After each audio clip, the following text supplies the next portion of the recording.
क्या आपने कभी सोचा है कि आज का इंसान इतना परेशान क्यों है? इतनी तकनीक, इतनी सुविधाएं, फिर भी दिल बेचैन क्यों है? हम घर में हैं फिर भी मन बाहर भाग रहा है। हम बाहर हैं फिर भी भीतर खालीपन महसूस होता है। कभी सोचा है हर दूसरा व्यक्ति तनाव में क्यों है?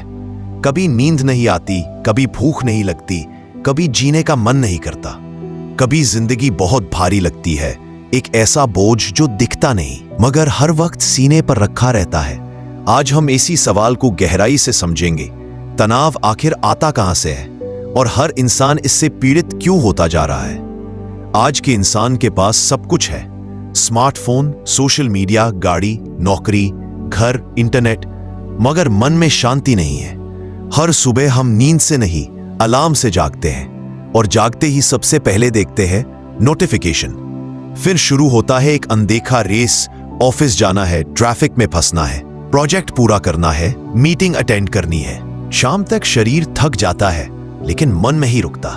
रात में बिस्तर पर लेटते हैं तो मन फिर दौड़ने लगता है। कल क्या होगा? अगर नौकरी चली गई तो? लोन कैसे चुकाऊंगा? लोग क्या कहेंगे? यही चिंता धीरे धीरे तनाव बन जाती है। एक, तुलना की आग। आज का समाज तुलना में जी रहा है। सोशल मीडिया पर किसी की शादी हो रही है तो हम अपने अकेलेपन से दुखी हो जाते हैं। किसी को प्रमोशन मिला तो हमें अपनी नौकरी बेमतलब लगने लगती है। हम भूल जाते हैं हर व्यक्ति की कहानी अलग होती है, मगर हमारी आंखें दूसरों की जिंदगी देखकर खुद को नीचा समझने लगती है। यही तुलना धीरे धीरे मैं ठीक नहीं हूं, मेरे साथ कुछ कमी है, ऐसी सोच पैदा करती है और यही विचार तनाव और आत्म अस्वीकृति का बीज बन जाता है। अनिश्चितता का डर। हमें हर चीज का जवाब अभी चाहिए। क्या होगा? ये सवाल सबसे बड़ा तनाव बन गया है। हम भविष्य को कंट्रोल करना चाहते हैं मगर वो हमारे हाथ में नहीं है। हम चाहते हैं सब कुछ प्लान के अनुसार हो, मगर जीवन का कोई प्लान तय नहीं होता। अगर कभी कोई चीज योजना के बाहर हो जाए तो हम घबरा जाते हैं, पैनिक करने लगते हैं। क्यों? क्योंकि हमें असहाय महसूस करना आता नहीं। हमें सिखाया ही नहीं गया कि अस्वीकृति और बदलाव को कैसे स्वीकारें। यही डर बार बार मन में घूमता रहता है और एक दिन चिंता का रूप ले लेता है। 3, मानसिक थकान और भावनात्मक उपेक्षा। हमें से ज्यादातर लोग केवल बाहर से जी रहे हैं। दूसरों को खुश करने की कोशिश, समाज की अपेक्षाओं को पूरा करना, परिवार की जिम्मेदारियां निभाना, पर भीतर क्या चल रहा है हमने कभी रुककर नहीं देखा। हमने अपनी ही भावनाओं की उपेक्षा की है। जब हम अपनी तकलीफें किसी से बांटते नहीं, जब हम खुद से जुड़ नहीं पाते, तो भावनाएं अंदर ही अंदर जहर बन जाती है और वो जहर मानसिक थकान के रूप में बाहर आता है। चिड़चिड़ापन, गुस्सा, रोना और अंत में तनाव।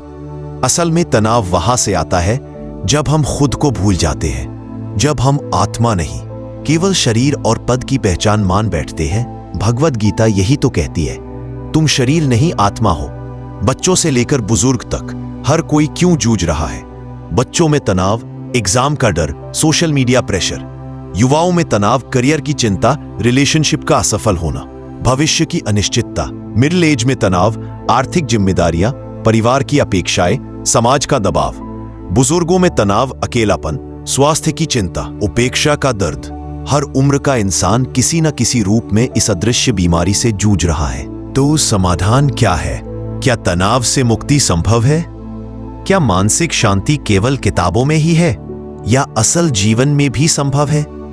भगवद गीता कहती है, हां संभव है, मगर सबसे पहले समस्या को जानना जरूरी है। और आपने यह अध्याय पूरा सुना, इसका मतलब आप तैयार है खुद को समझने के लिए।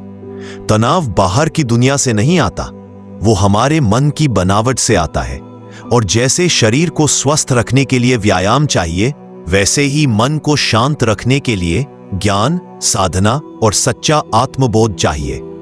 हमने जाना कि आज का हर इंसान किसी न किसी रूप में तनाव से गुजर रहा है, लेकिन अब सवाल है, ये तनाव आता कहां से है? क्या इसका कोई असली स्रोत है?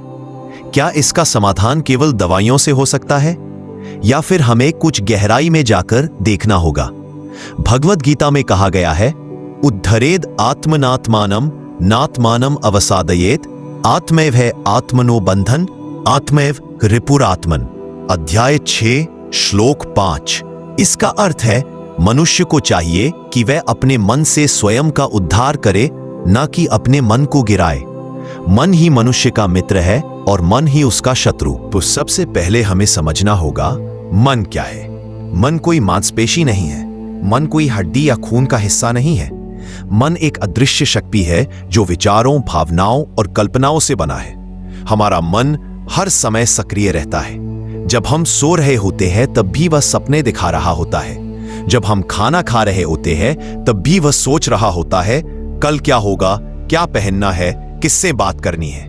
ये मन अगर संतुलित हो जाए तो हम भीतर से शांत हो सकते हैं, लेकिन अगर यही मन असंतुलित हो जाए तो यही बन जाता है तनाव और चिंता का कारखाना। गुरुजन कहते हैं मन की गति वायु से भी तेज होती है। भगवत गीता में अर्जुन भी यही कहता है, चंचलम हि मनः कृष्ण प्रमाथे बलव दृढ़म तस्याहम निग्रहम मन्य वायोरिव सुदुष्करम। अध्याय 6 श्लोक 34। अर्जुन कहता है, हे कृष्ण, ये मन बड़ा चंचल, अशांत, हठी और बलवान है। इसे वश में करना वायु को वश में करने के समान कठिन है। तो मन एक ऐसा घोड़ा है जो बेकाबू है। अगर हमने उसे लगाम नहीं दी तो ये मन हमें खींचकर भविष्य की चिंता, भूतकाल की पछतावा और वर्तमान की उपेक्षा में उलझा देता है। यही बेकाबू मन तनाव का असली जड़ है। हमारा मन दिन भर हजारों विचारों से भरा रहता है। रिसर्च कहती है एक इंसान रोज करीब 60,000 विचार सोचता है, और दुख की बात यह है कि इनमें से अधिकतर विचार नकारात्मक होते हैं। मैं अच्छा नहीं हूं, लोग मुझे पसंद नहीं करते, कुछ गलत हो जाएगा, मैं अकेला हूं। ये विचार धीरे धीरे विश्वास बन जाते हैं, और जब मन किसी नकारात्मक विश्वास को पकड़ लेता है तो वहीं से शुरू होता है तनाव का खेल। हम अपनी सोच के दायरे में ही फंस जाते हैं, और यही बंधन हमें मानसिक रूप से थका देता है। क्या आपने कभी महसूस किया है कि हम बिना वजह चिंता करने लगते हैं? कोई भी बात हो, मन तुरंत कल्पनाएं करने लगता है। अगर इंटरव्यू में फेल हो गया तो, अगर कोई मुझे रिजेक्ट कर दे तो, अगर मैं अकेला रह गया तो। यह चिंता करने की आदत मन में धीरे धीरे लत बन जाती है, और जब भी कोई नई परिस्थिति सामने आती है, मन सबसे पहले नकारात्मक परिणाम की कल्पना करता है। यह आदत ही बन जाती है आंतरिक तनाव की जड़। हमारा मन हमें बार बार याद दिलाता है, तू केवल एक नाम है, तू केवल नौकरी है, तू केवल यह शरीर है। और जब यह बाहरी चीजें हिलती हैं तो हमारी आत्मा भी हिलने लगती है। लेकिन भगवत गीता में श्री कृष्ण कहते हैं, न जायते म्रियते वा कदाचित नायम भूत्वा भविता वा न भूया अजो नित्य शाश्वतोयम पुराणो न हन्यते हन्यमाने शरीरे। अध्याय 2 श्लोक 20। आत्मा कभी जन्म नहीं लेती, न कभी मरती है। वह नित्य है, शाश्वत है, और शरीर नष्ट होने पर भी नष्ट नहीं होती। तो असली में आत्मा है, मन नहीं। जब हम खुद को मन मान लेते हैं तभी तनाव का जन्म होता है। हमारा मन हमें बार बार झूठी उम्मीदें देता है। अगर मुझे वो मिल जाए तो मैं खुश हो जाऊंगा, अगर सब मेरी तारीफ करें तो मैं सफल हूं। ये अपेक्षाएं कभी पूरी नहीं होती, क्योंकि मन की इच्छा की कोई सीमा नहीं है, और जब ये अपेक्षाएं टूटती है तो मन आहत होता है, और आहत मन ही सबसे अधिक तनावग्रस्त होता है। मन के कारण व्यवहार बदलना। तनाव केवल अंदर नहीं रहता, वो धीरे धीरे बाहर भी दिखने लगता है। चिड़चिड़ापन, गुस्सा, नींद की कमी, रिश्तों में दूरी, आत्मविश्वास में गिरावट। इसलिए कहा जाता है मन की शांति जीवन की नींव है। मन को कैसे शांत करें? भगवत गीता के उपाय। स्वचिंतन। हर दिन कुछ समय खुद के साथ बिताएं। पूछें, आज मन में क्या चल रहा है, क्या वो सत्य है? निश्चित दिनचर्या। मन अनिश्चितता से डरता है। एक निर्धारित रूटीन मन को स्थिरता देता है। सात्विक आहार और नींद। भोजन का सीधा असर मन पर होता है। सात्विक आहार मन को शांत करता है। सत्संग और भगवत गीता का पाठ। नियमित रूप से गीता पढ़ना या सुनना मन को शुद्ध करता है। जप और ध्यान। मन की चंचलता को शांत करने के लिए मंत्र जप और ध्यान अत्यंत प्रभावशाली है। सेवा। दूसरों के लिए निस्वार्थ कुछ करना मन को विशाल बनाता है और अपने दुख छोटे लगने लगते हैं। जब तक मन हमारे ऊपर हावी रहेगा तब तक हम तनाव से मुक्त नहीं हो सकते। जब हम विचारों की गहराई को समझ जाते हैं, जब हम पहचानते हैं कि हम इस मन से ऊपर हैं, तब शुरू होता है असली आत्मज्ञान और वहीं से खत्म होता है तनाव का चक्र। अब जब हमने जान लिया कि तनाव की असली जड़ मन है, तो अगला सवाल है, क्या इस मन को बदला जा सकता है? क्या गीता हमें बताती है कैसे सोचें, कैसे जिए? हम जानेंगे कि भगवद गीता, जो न केवल एक धर्म ग्रंथ है बल्कि जीवन का मार्गदर्शन करने वाली पुस्तक है, उसमें हमें ऐसी कौन सी शिक्षा मिलती है जिससे हम भीतर से शांति पा सकते हैं, स्थायी, सच्ची और गहरी शांति। हम अक्सर सोचते हैं कि शांति का मतलब है कोई परेशानी ना हो, कोई दुख ना हो, सब कुछ ठीक हो। लेकिन भगवद गीता एक अलग ही परिभाषा देती है। नास्ति बुद्धिर्युक्तस्य न चायुक्तस्य भावना न चाभावयतः शांतिरशांतस्य कुतः सुखम। भावार्थ, जिस व्यक्ति का मन अस्थिर है, जो संयम में नहीं है, न उसके पास बुद्धि होती है न ध्यान, और जिसके पास ध्यान नहीं उसे शांति नहीं मिलती, और बिना शांति के सुख कैसा। गीता यहां साफ कहती है कि शांति अंदर से आती है, बाहर से नहीं। शांति कोई ऐसी चीज नहीं है जो हमें किसी यात्रा या ध्यान शिविर से मिलेगी। वो एक आंतरिक स्थिति है। जब मन स्थिर होता है, जब हम अपनी भावनाओं और इच्छाओं को संतुलित करते हैं, तभी शांति का अनुभव होता है। गीता कहती है कि जितनी ज्यादा इच्छाएं उतना ज्यादा असंतोष। हम हर चीज जल्दी चाहते हैं, पैसा, सफलता, रिश्ते, मान सम्मान, और जब वो तुरंत नहीं मिलता तो तनाव और बेचैनी बढ़ती है। गीता कहती है, कर्म करो लेकिन फल की चिंता मत करो। पर आज हम हर काम को सिर्फ उसके परिणाम के लिए करते हैं। परिणाम अनुकूल न हो तो दुख। हम खुद को अपने पेशे, रिश्तों, बैंक बैलेंस से जोड़ लेते हैं, और जब उनमें संकट आता है तो हम भी टूट जाते हैं। गीता कहती है, कर्मण्येवाधिकारस्ते मा फलेषु कदाचन। भावार्थ, आपका अधिकार सिर्फ कर्म करने में है, परिणाम में नहीं। जब हम परिणाम की चिंता छोड़ देते हैं और बस अपने कार्य पर ध्यान लगाते हैं, तो मन स्वतः शांत होने लगता है। उदाहरण, एक किसान बीज बोता है। वो बारिश, मौसम, फसल के दाम पर पूरा नियंत्रण नहीं रखता, फिर भी वो अपना कर्म कर पाए। ठीक इसी तरह हमें भी बस अपना कर्म पूरी श्रद्धा से करना है। गीता 2:48 में शांत कहती है, योगस्था कुरु कर्माणि संगम त्यक्त्वा धनंजय। भावार्थ, हे अर्जुन, योग में स्थित होकर आसक्ति और घृणा को त्याग कर कर्म करो। सफलता और असफलता में समान रहने वाला व्यक्ति ही सच्चा योगी है। जीवन में दुख आए तो टूटो मत, और सुख आए तो अहंकारी मत बनो। यही संतुलन हमें भीतर से मजबूत और शांत बनाता है। न जायते म्रियते वा कदाचन न यम भूतवा भविता वा न भूयः। भावार्थ, आत्मा न जन्म लेती है न मरती है। जब हम खुद को आत्मा समझते हैं, तब दुनिया की छोटी बड़ी बातों का हमारे मन पर असर कम हो जाता है। हम स्थायी चीजों से जुड़ते हैं, न कि अस्थायी दुखों से। गीता की शिक्षाओं को जीवन में कैसे उतारें?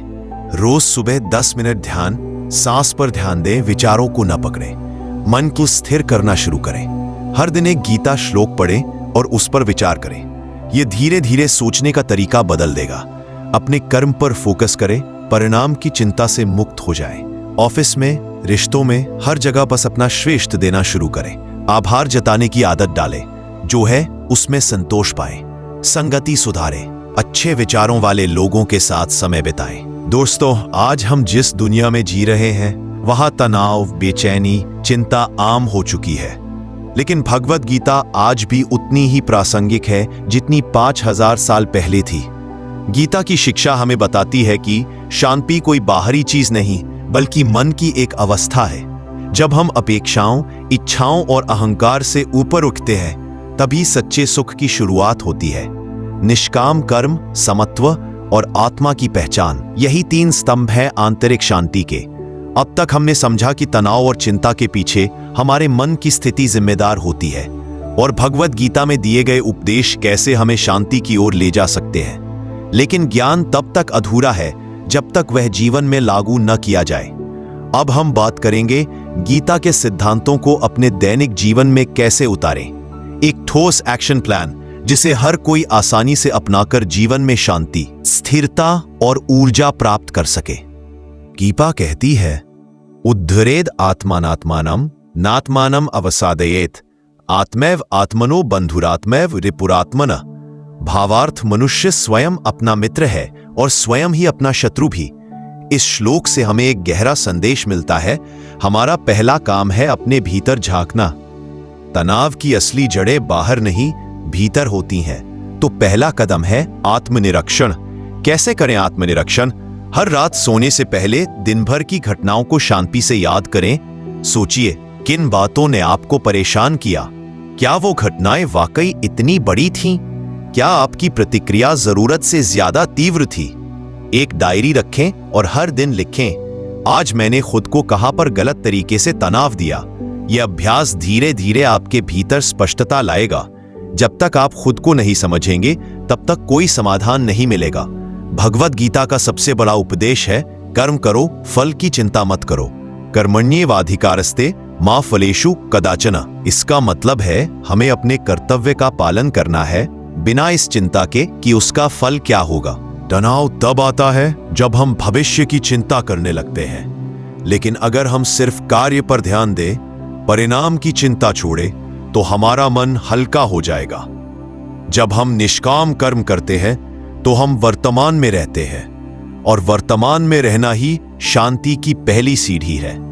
प्रैक्टिकल टिप: हर सुबह खुद से कहिए, आज मैं अपना कर्म पूरी निष्ठा से करूंगा, फल की चिंता ईश्वर पर छोड़ता हूं। गीता कहती है, असंशयम महाबाहो मनो दुर्निग्रहम चलम अभ्यासेन तु कौन्तेय वैराग्येन च गृह्यते। भावार्थ, निस्संदेह मन चंचल और कठिन है, परंतु अभ्यास और वैराग्य से उसे वश में किया जा सकता है। इसका क्या मतलब हुआ? हमारा मन लगातार सोचता रहता है, अगर ऐसा हो गया तो, वो मुझसे आगे क्यों निकल गया, अगर मैं असफल हो गया तो। यही चिंताएं तनाव का कारण बनती है। तो मन को कैसे साधे? 1. अभ्यास। हर दिन 10 मिनट ध्यान करें। अपनी सांस पर ध्यान केंद्रित करें। जब भी मन भटके, उसे प्यार से वापस लाएं। वो वैराग्य मतलब त्याग नहीं, बल्कि आसक्ति छोड़ना है। अगर हमें कोई वस्तु, व्यक्ति या परिणाम बहुत ज्यादा प्रिय हो जाए, तो वही तनाव की जड़ बनता है। समझे कि सब कुछ अस्थायी है, पैसा, रिश्ते, स्थिति। इस विचार को रोज दोहराएं, जो आज है वो कल नहीं रहेगा। मैं इसका आनंद लूंगा, लेकिन बंधन नहीं बनाऊंगा।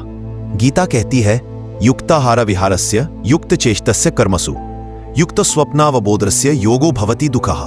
भावार्थ, जो व्यक्ति भोजन, विहार, कर्म और नींद में संतुलित है, वही योग के माध्यम से दुखों से मुक्त होता है। जीवन में तनाव कई बार असंतुलन की वजह से आता है।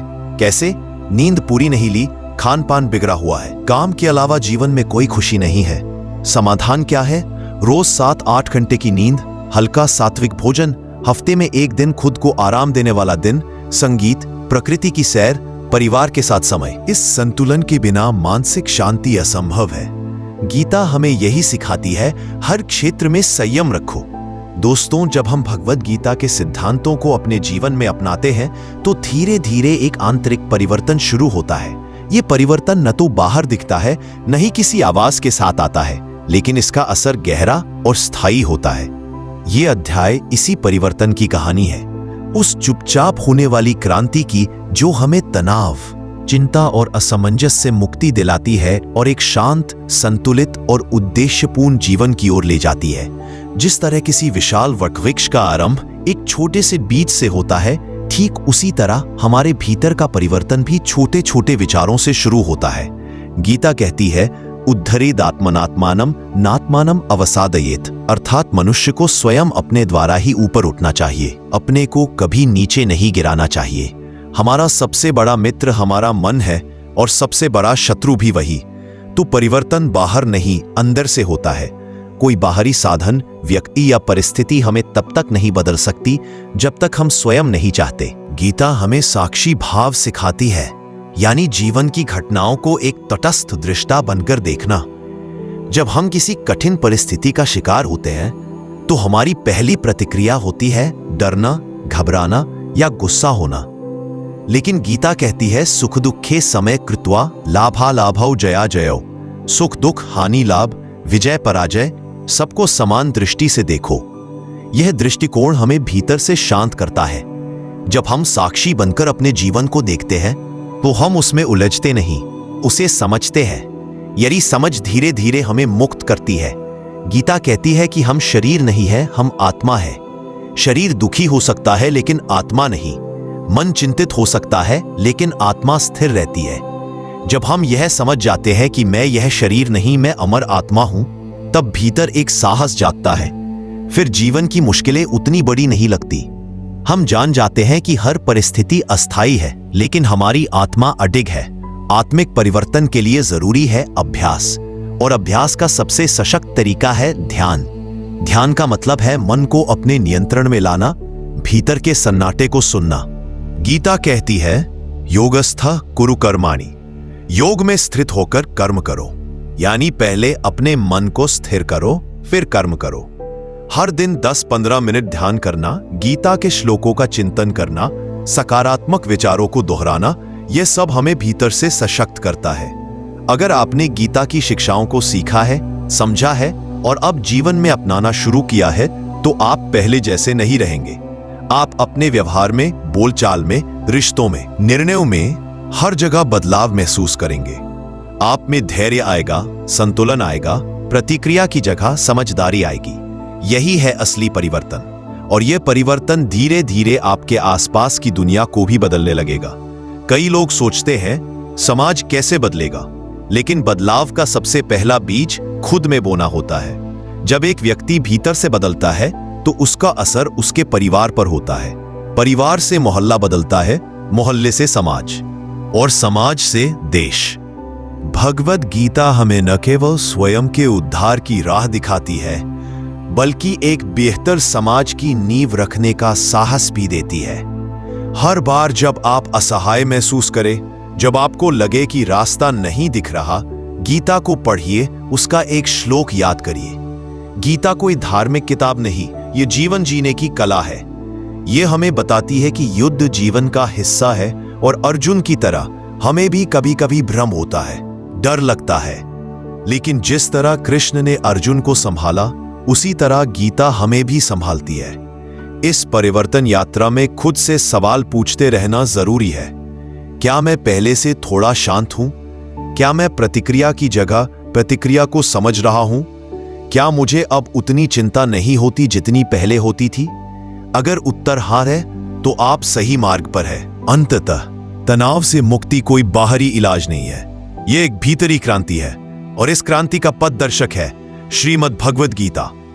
जब हम अपने भीतर के युद्ध को जीत लेते हैं, तो बाहर की दुनिया हमें डिगा नहीं सकती। जब हम गीता के ज्ञान को केवल पढ़ते नहीं बल्कि जीते हैं, तभी असली शांति, संतुलन और आनंद का अनुभव होता है। तो आइए इस जीवन यात्रा में गीता को अपना पथ प्रदर्शक बनाएं और उस शाश्वत शांति की ओर कदम बढ़ाएं, जिसकी तलाश हर आत्मा को है। धन्यवाद।